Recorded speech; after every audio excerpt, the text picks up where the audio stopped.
아멘. 우리 하나님 말씀은 구약 성경입니다. 출애굽기 14장 5절에서 14절의 말씀, 출애굽기 14장 5절에서 14절의 말씀을 봉독하겠습니다. 그 백성이 도망한 사실이 애굽 왕에게 알려짐에 바로와 그의 신하들이 그 백성에 대하여 마음이 변하여 이르되 우리가 어찌같이 하여 이스라엘을 우리를 섬김에서 놓아 보내었는가 하고, 바로가 곧 그의 병거를 갖추고 그의 백성을 데리고 갈새 선발된 병거 600대와 애굽의 모든 병거를 동원하니 지휘관들이 다 거느렸더라. 여호와께서 애굽 왕 바로의 마음을 완악하게 하셨으므로 그가 이스라엘 자손의 뒤를 따르니 이스라엘 자손이 담대히 나갔음이라. 애굽 사람들과 바로의 말들, 병거들과 그 마병과 그 군대가 그들의 뒤를 따라 바알수본 맞은편 비하이롯 곁 해변 그들이 장막 친 데에 미치니라. 바로가 가까이 올 때에 이스라엘 자손이 눈을 들어본즉 애굽 사람들이 자기들 뒤에 이른지라. 이스라엘 자손이 심히 두려워하여 여호와께 부르짖고 그들이 또 모세에게 이르되 애굽에 매장지가 없어서 당신이 우리를 이끌어내어 이 광야에서 죽게 하느냐? 어찌하여 당신이 우리를 애굽에서 이끌어내어 우리에게 이같이 하느냐? 우리가 애굽에서 당신에게 이른 말이 이것이 아니냐? 이르기를 우리를 내버려두라. 우리가 애굽 사람을 섬길 것이라 하지 아니하더냐? 애굽 사람을 섬기는 것이 광야에서 죽는 것보다 낫겠노라. 모세가 백성에게 이르되 너희는 두려워하지 말고 가만히 서서 여호와께서 오늘 너희를 위하여 행하시는 구원을 보라. 너희가 오늘 본 애굽 사람을 영원히 다시 보지 아니하리라. 여호와께서 너희를 위하여 싸우시리니 너희는 가만히 있을지니라. 아멘. 모세 5편의 설교 마지막인데요, 인도하심 여호와께서 싸우신다. 인도하심 여호와께서 싸우신다라고 하는 제목 가지고 말씀 증거하겠습니다. 우리가 1대 제자 양육 훈련 전단계 과정으로 한 3가지의 교재를 개편하였습니다. 그 중에 하나가 그리스도인의 확신이라고 하는 5가지 주제를 다루는데, 그 중에 하나가 인도의 확신입니다.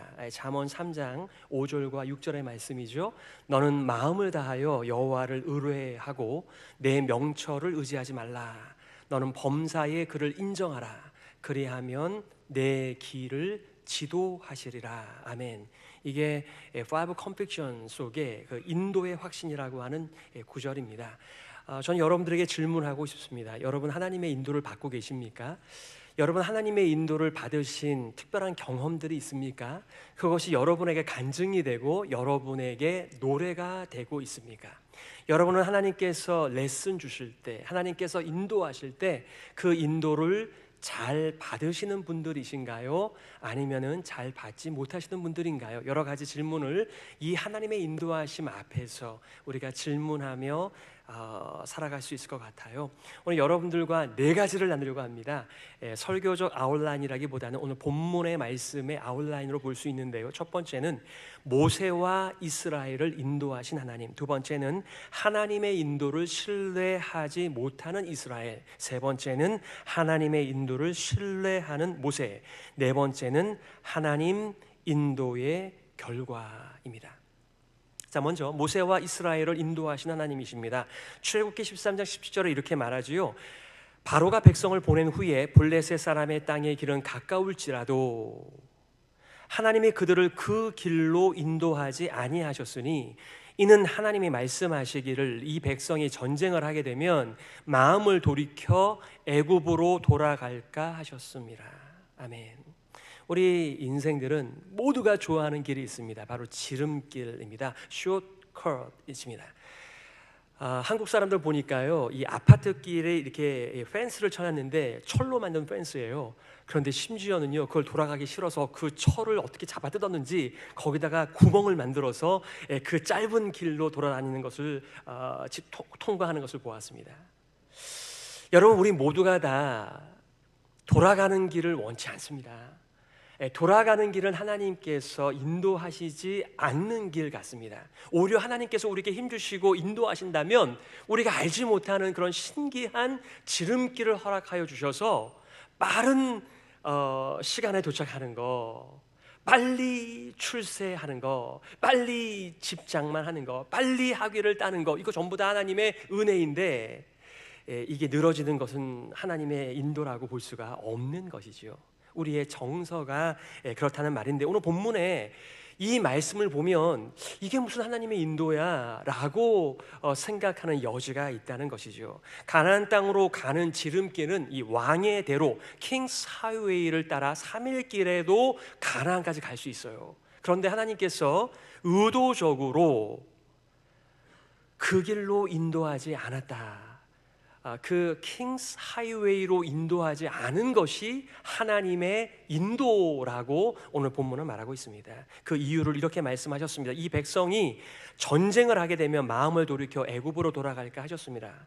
이 나라와 민족과 열방의 국경이 시대마다 달라집니다. 특별히 전쟁을 하고 나면 이 국경이 다 달라지고 있는데요, 현재의 이집트의 국경과 이 당시의 이집트 국경이 다릅니다. 그 당시에는 이 성경의 본문에서의 그 당시에는 블레셋까지 애굽의 지경 가운데 있었습니다. 애굽의 지경이라고 하는 말의 의미는 뭐예요?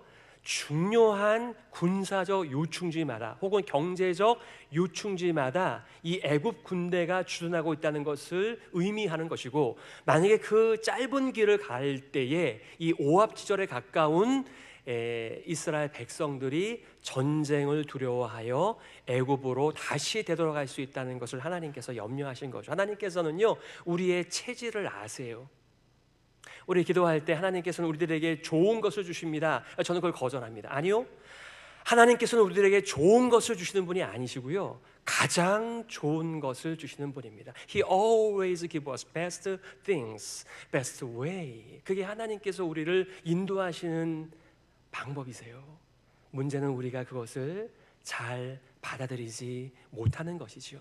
아까 인도의 확신 구절에 뭐라고 그랬습니까? 너는 마음을 다하여 여호와를 의뢰하고 내 명철을 의지하지 말라. 너는 범사의 그를 인정하라. 그리하면 내 길을 지도하시리라. 너무나 단순해요. 돈 싸들고 오라고 하지 않았습니다. 하나님의 레슨 받는 것, 그것은 자신의 경험과 자신의 지혜를 내려놓는 것입니다. 하나님의 인도를 기대하는 것입니다. 모세가 받은 인도에 대하여 하나님께서는 미리 이렇게 말씀하셨습니다. 14장 2절부터 3절까지 이스라엘 자손에게 명령하여 돌이켜 바다와 믹돌 사이의 비하이롯 앞 곧 바알스본 맞은편 바닷가에 장막을 치게 하라. 바로가 이스라엘 자손에 대하여 말하기를 그들이 그 땅에서 멀리 떠나 광야에 갇힌 바 되었다리라. 여러분, 모세도 꽤 공부한 사람입니다. 이집트 왕자였습니다. 군사나 전쟁의 기술들을 다 터득한 사람입니다. 그런데요, 하나님께서 도무지 상식에서 벗어난 이런 인도를 할 때 그 마음 가운데에서 모세가 괴롭지 않았을까요? 하나님 없이 모세가 인도해도 이런 길로는 인도하지 않았을 텐데, 하나님께서는 뜻밖의 앞이 막혀있는 홍해 광야 길로 둘러가는 길로 백성들을 인도하라고 하니, 옛날에 모세의 성질 같으면 또 하나님께 한번 대들었겠죠. 그러나 이번에는 하나님의 인도를 따라 모세가 비하이롯 앞에 장막을 치게 했다. 그런데 이것을 바로의 관점에서 볼 때 이거 길을 잃었구나. 소위 바둑을 두시는 분들에 의하면 패착이라고 말을 하죠. 잘못 수를 둔 것입니다. 왜냐하면 그 길은 막힌 길입니다. 도간에 든 쥐입니다. 그러니까 바로가 마음을 바꾸어서 너희들 잘 걸렸어. 다시 그들이 빠져나간 이 노동의 노역의 빈자리를 이들로 채우겠다라고 하는 마음을 갖도록 하게 되었다는 것이죠.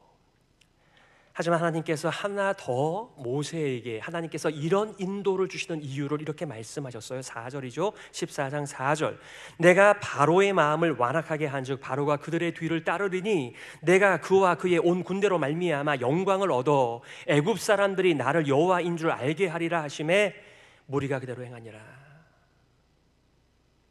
하나님께서 운명처럼 나는 이 왼쪽 길로 가려고 했는데 오른 길로 하나님께서 가라고 하시니 어쩔 수 없어, 이런 의미의 어쩔 수 없는 바로의 마음이 아니고요, 하나님께서 자신을 계시하고 나는 여호와, 나는 여호와, 나는 창조주, 나는 구원의 주를 계속해서 선포하심에도 불구하고 그것을 거절하고 밀어내는 사람들의 그 가는 길이 너무나 뻔하다는 얘기를 말씀하고 있는 것입니다. 자기만 몰라요.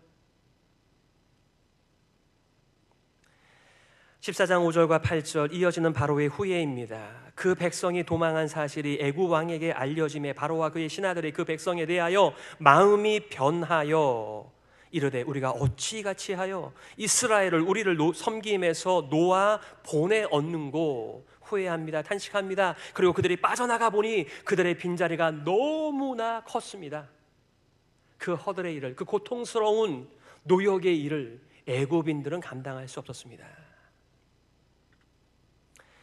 바로와 애굽인들은 후회하였습니다. 장정 노예 60만을 잃었으니 정상적 애굽 경제 활동의 막대한 지장을 초래한 것이 그들의 현실 앞에, 그들의 눈앞에 들어온 것입니다. 그래서 히브리 노예를 잡아오라는 여론과 함께 병거 600을 끌고 애굽 군대의 자부심이죠. 그들이 천하를 호령할 수 있는 것은 나일을 섬기며 이렇게 강력한 군사력, 철병거 이런 것들 때문이 아니었겠습니까? 자, 두 번째입니다. 하나님의 인도를 신뢰하지 못하는 이스라엘. 하나님께서는 이스라엘 백성들을 뽑아내어 약속의 땅까지 인도하시기 위하여 10번의 하나님의 재앙, 10번의 하나님의 심판을 통하여 하나님께서 누구신지를 선명하게 이스라엘 백성 가운데 보여주셨습니다. 계시입니다. 자기를 증거하신 것입니다. 단순히 애굽 사람들을 심판하고 재앙을 가져온 것뿐만 아니라 이 막강한 정말 거스릴 수 없는 이 애굽의 다스림 앞에서 꼼짝달싹하지 못하고 평생을 노예로 살고 자손들에게 노예를 물려줘야 하는 운명을 받아들고 사는 사람들에게 누가 인생의 주인이냐, 누가 세상을 통치하는가를 보여주시는 10번의 하나님의 역사, 하나님의 계시, 하나님의 심판이었습니다. 그럼에도 불구하고 이 11번째 하나님의 자기 계시 앞에서는 이들이 하나님의 역사를 잊어버렸습니다. 시편 106편 7절이죠. 우리가 좀 전에 교동문을 함께 나누었습니다. 우리의 조상들이 애굽에 있을 때 주의 기이한 놀라운 일들을 깨닫지 못하며 주의 크신 인자를 기억하지 아니하고 바다 곧 홍해에서 반역하였나이다. 이것이 이 홍해의 역사를 경험한 후손들의 조상들을 바라본 결론이었습니다. 하나님께서 그분의 인자와 사랑과 능력을 보여주고 또 들려주었지만 그들의 반응은 거역이었다, 불순종이었다, 반역이었다. 이것이 시편 106편 저자와 그 당시의 사람들의 고백이었습니다. 그러니 우리 조상들처럼 우리는 거역하지 말고 하나님의 인자와 하나님의 구원하심을 찬양합시다. 할렐루야. 이게 시편 106편의 주제입니다. 왜 우리가 역사를 뒤돌아보며 살아가는 것이죠? 앞으로 잘 살기 위해서요. 오늘 10절과 12절까지 그들은 이렇게 부르짖고 원망하였습니다. 이스라엘 자손이 심히 두려워하여 여호와께 부르짖고 이르되 애굽에 매장지가 없어서 당신이 우리를 이끌어내어 이 광야에서 죽게 하느냐? 어찌하여 당신이 우리를 애굽에서 이끌어내어 우리에게 이같이 하느냐? 우리를 내버려 두라. 우리가 애굽 사람을 섬길 것이라 하지 아니하더냐? 애굽 사람을 섬기는 것이 광야에서 죽는 것보다 낫겠노라. 임박한 이집트 군대의 쫓아옴 앞에서 그들은 심히 두려웠다라고 말하고 있습니다. 정말 하나님의 역사를 목도한 사람들의 반응과 간증과 선포는 이거의 정반대가 돼야 하는 것이 아닐까요? 애굽 사람을 섬기느니 차라리 죽는 게 낫겠다라고 말을 해야 하는 사람들 아닌가요? 하지만 광야에서 개죽음 당하는 것보다 애굽 사람을 평생 섬기며 우리 자손들에게 노예의 삶을 물려주는 것이 훨씬 더 낫겠다라고 생각한 이들이었습니다. 몸만 애굽에서 빠져나와지 여전히 애굽의 사람들이었습니다. 하나님께서 우리를 부르신 이유는 이 세상의 노예와 죄의 종으로 살아가지 말고 하나님의 아들로서 하나님 나라를 이어받는 상속자로서 살라고 우리를 구원하셨습니다. 그 일을 위하여 예수 그리스도께서 아무런 죄도 없으신 의인이신 예수님께서 십자가에 달려 못 박혀 돌아가셨습니다. 그런데 만약 여전히 우리가 세상에 살면서 세상의 비유를 마치고 죄의 종으로 사는 것을 우리의 운명으로 안다라고 한다면 참 얼마나 답답한 일이겠습니까? 그들은 두려워하였습니다. 여호와께 부르짖었습니다. 그리고 하소연하였습니다. 뒤를 돌아봅니다. 하나님의 인도는 약발이 다했다고 말합니다. 자신들이 처음부터 옳았다고 말합니다. 미리 알았다면 하나님의 인도로 되어진 일이니 눈에 보이는 것과 들리는 것은 죽음일 수 있겠으나 하나님께서 어떻게 막다른 골목에서 우리를 구원하신지를 기대해야 하는 것이 믿음의 올바른 반응이었을 것입니다. 그러나 그들은 그들의 믿음 없음을 이렇게 표현하고 있는 것입니다. 얼마 전 경험한 장자의 끊어지는 위협과 고통 속에서도 건져내시고 돌보시며 인도하시는 하나님을 잊어버린 채 그들은 시편 저자의 고백처럼 홍해에서 하나님을 거역하였습니다. 세 번째, 하나님의 인도를 신뢰하는 모세입니다. 오늘 13절과 14절입니다. 모세가 백성에게 이르되 너희는 두려워하지 말고 가만히 서서 여호와께서 오늘 너희를 위하여 행하시는 구원을 보라. 여호와께서 너희를 위하여 싸우시리니 너희는 가만히 있을지니라. 하나님 싸움꾼이시네요. 전쟁의 신이시네요. 오늘 본문의 말씀은 모세가 변화된 첫 번째 장면입니다. 이스라엘의 원망은 늘 모세의 원망이 되어 하나님 앞에 부르짖는 모세의 모습들이 앞서 우리가 살펴보았던 모세의 리더십, 하나님의 인도에 대한 그의 반응이었습니다. 하지만 지금은 10번의 재앙과 나는 여호와 하나님의 자기 계시 앞에서 모세가 달라졌습니다. 그 막다른 골목과 자신이 경험하고 자신이 배운 전쟁력과 전투력과는 다른 막다른 골목 앞에서도, 그리고 원망하고 부르짖는 백성들 앞에서도 그는 백성들을 향하여 이렇게 선포하였습니다. 너희는 두려워하지 말고 가만히 서서 여호와께서 오늘 너희를 위하여 행하시는 구원을 보라. 여호와께서 너희를 위하여 싸우시리니 너희는 가만히 있을지니라.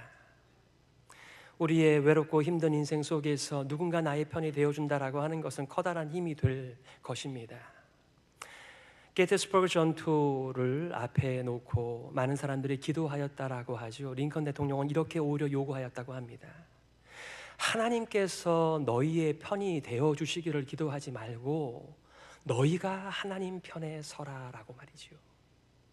어쩌면 이렇게 눈에 보기에 선명한 하나님을 대적하는 애굽 군대와 하나님의 종들인 이스라엘 편에서 분쟁이 나고 어려움이 생기면 당연히 하나님께서 이스라엘 편에서 싸우시겠죠. 하지만 이스라엘 사람들끼리 싸운다면 하나님께서 누구의 편을 드실까요? 그 인생의 교훈 앞에서 우리는 하나님 앞에 겸손하여 하나님, 제가 하나님을 나의 편으로 삼아 이 전쟁에서 승리하기를 원치 않고 하나님의 뜻에, 하나님의 인도에 순종하기를 원합니다. 제가 하나님의 편에 서도록 인도하여 주옵소서. 그게 우리가 하나님의 정의 앞에, 하나님의 사랑 앞에 올려드려야 하는 파워게임이 아닌 진리와 복음으로 살아가는 우리의 반응인 줄 믿습니다. 스튜어트라고 하는 학자는 이렇게 얘기하더군요. 이때까지 모세가 보여준 리더십 중에 가장 빛나는 순간이다. 송병현 교수는 이렇게 말하였습니다. 일그러졌던 깨어진 모세의 자아가 치유받고 드디어 성경적 지도력을 발휘하고 있다. 하나님께서 이 순간을 얼마나 기다리셨던가. 여러분들은 여러분의 있는 자리에서 여러분의 리더십을 성경적으로 발휘하고 계십니까? 하나님께서는 여러분이 있는 자리에서 하나님의 뜻을 조차 하나님의 마음으로 리더십 발휘하시기를 기다리십니다. 그때까지 여러분들을 찾아오시고 여러분을 부르시고 여러분을 파송하시고 계속하여 설득하시는 정말 하나님의 그 자비와 긍휼과 은혜는 측량할 길이 없습니다. 그래서 시편 106편의 저자는 할렐루야, 이 선하신 인자하신 하나님을 찬양할지어다 감사할지어다라고 후렴을 붙여 노래한 것이죠. 하나님께서는 어떻게 싸우십니까? 불기둥과 구름기둥을 가지고 애굽 군대와 더불어 싸우셨습니다. 24절에 새벽에 여호와께서 불과 구름기둥 가운데서 애굽 군대를 보시고 애굽 군대를 어지럽게 하시며 놀라 비명을 지르고 있는 이스라엘 사람들 앞에서 구름기둥을 끌어다가 이스라엘과 애굽 사이에 배치하셨습니다. 이제는 이스라엘 백성 가운데는 빛이 생기게 되었고 애굽 군대 가운데는 제9번째 재앙인 재앙이 어둠이 임하였습니다. 철병거의 바퀴가 빠지게 되고 그들이 어디가 길인지 잃어버린 그 시간 동안 이스라엘 백성들은 이 홍해를 건너가게 되는 것이지요. 자, 마지막 네 번째입니다. 하나님의 인도의 결과입니다. 오늘 14장 27과 28절에 이 싸움의 결과를 이렇게 말하고 있죠. 모세가 곧 손을 바다 위로 내밀매 애굽 사람들이 물을 거슬러 도망하나 여호와께서 애굽 사람들을 바다 가운데 엎으시니 물이 다시 흘러 병거들과 기병들을 덮되 그들의 뒤를 따라 바다에 들어간 바로의 군대를 다 덮으니 하나도 남지 아니하였더라. 아멘. 사실 저는 계산을 해보지 않았습니다. 이스라엘 백성들이 60만이고 그 가족들까지 합치면 200만을 추정하는데요, 200만 명이 가축들과 더불어 이동을 할 때 어느 정도의 행렬이 될까라고 어떤 학자들이 이렇게 계산을 하였는데요, 앞뒤로 1m의 간격만 하더라도 그리고 100렬의 폭을 계산한다고 하더라도 약 20km의 행렬 혹은 13마일의 행렬이라고 합니다. 보통 성인들이 13마일 혹은 20km를 우리 성인들이 걷거나 뛰었을 때에 한 4시간에서 한 5시간이 걸리거든요. 하나님께서는 구름 기둥과 불 기둥으로 이스라엘과 애굽의 군대를 가르시고 그들이 충분히 마른 땅을 지나 홍해를 건널 수 있도록 그렇게 없는 길을 만드셨습니다. 우리의 눈에는 길이 안 보입니다. 우리가 보고 듣는 길에는 해결책이 없는 것 같습니다. 그러나 하나님의 인도를 받기 위하여 자신의 지혜를 내려놓는 사람들에게 하나님께서 레슨해 주십니다. 그리고 인도해 주십니다. 그리고 우리 대신에 싸워 주십니다. 아멘. 여기서 끝나지 않았습니다. 신명기는 세컨 제너레이션에게 주시는 모세의 설교, 하나님의 메시지입니다.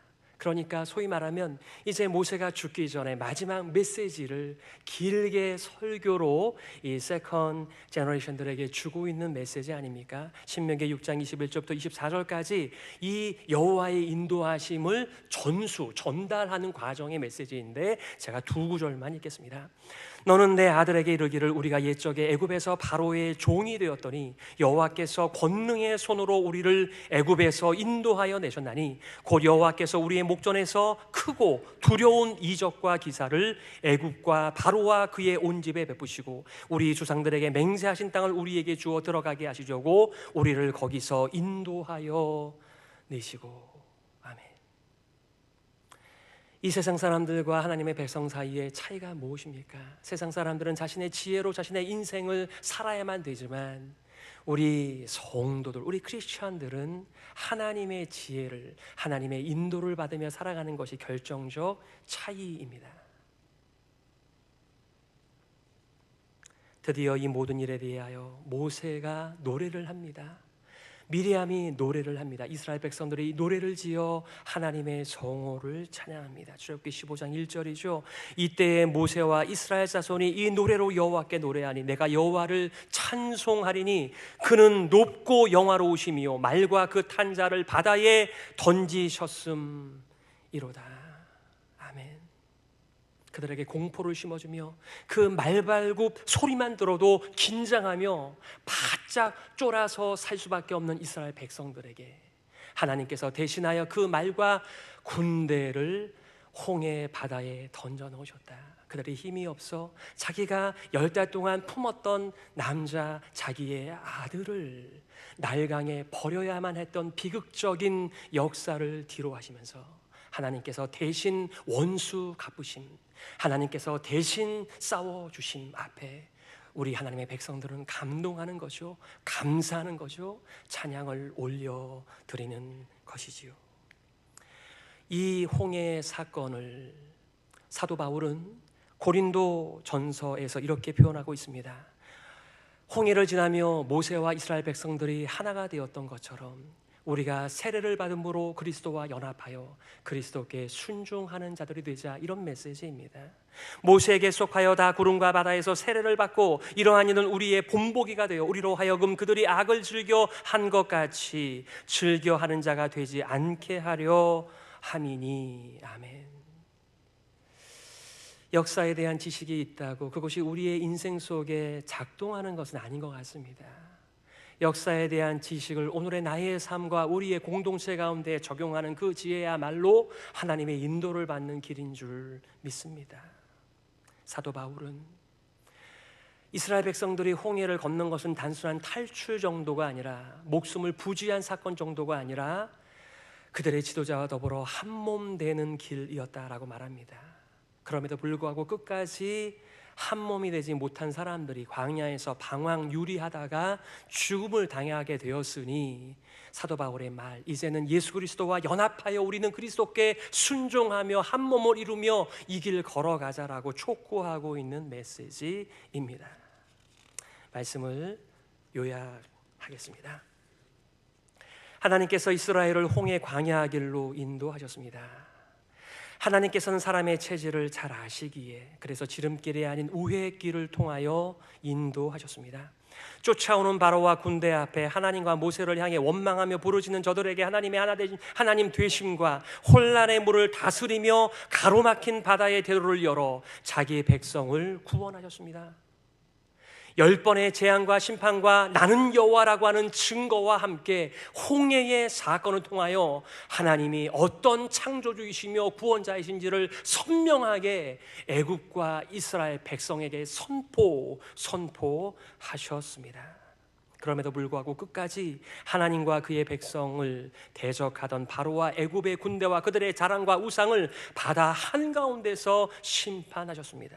이 과정 속에 모세는 하나님의 역사의 중심에 있었습니다. 그리고 자신의 팔을 펴서 홍해를 가리키고 하나님께 순종하고 백성들을 인도하였던 것입니다.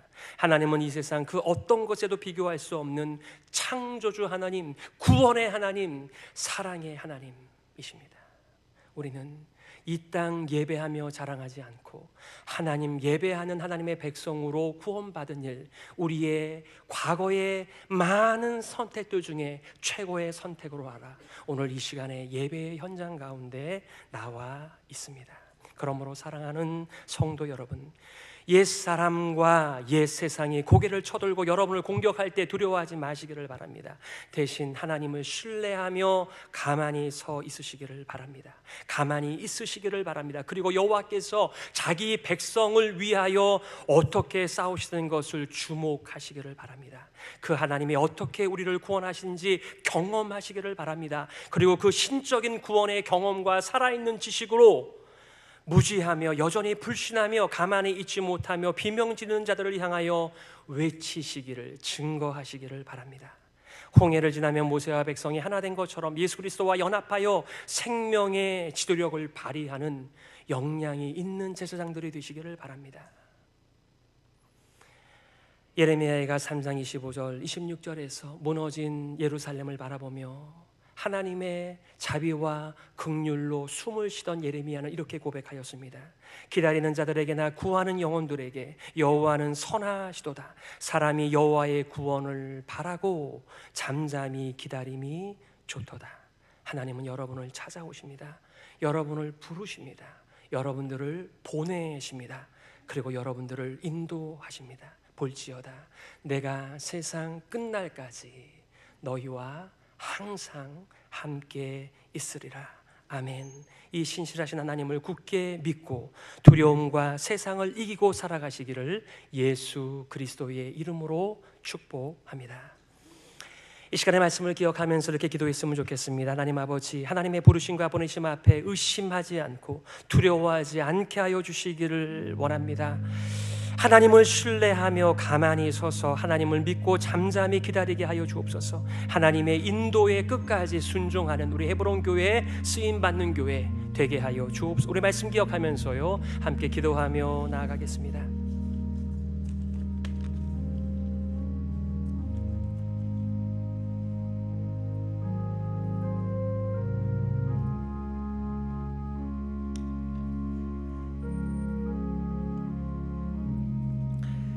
하나님 아버지, 은혜를 감사합니다. 우리가 얼마나 연약한 인생들입니까? 보는 것, 들리는 것들 때문에 안달하며 염려와 걱정과 근심과 두려움에 쌓여 죄의 종으로, 세상의 종으로 살아가는 우리의 삶입니다. 하나님, 우리를 구원하여 주시니 감사합니다. 더 이상 눈에 보이는 것, 들리는 것에 우리의 인생을 의탁하지 않고 신실하신, 자비하신, 사랑에 넘치시는 이 싸우시는 하나님의 인도하심 앞에 순종하며 사는 우리 헤브론 교회 성도들이 될 수 있도록 역사하여 주옵소서. 하나님 아버지, 은혜를 감사합니다. 절망이 가득한 이 시대, 신음과 고통 가운데 살아가는 이 세대 속에서 살아계신 하나님을 믿고 소망 가운데 살아가는 우리들입니다.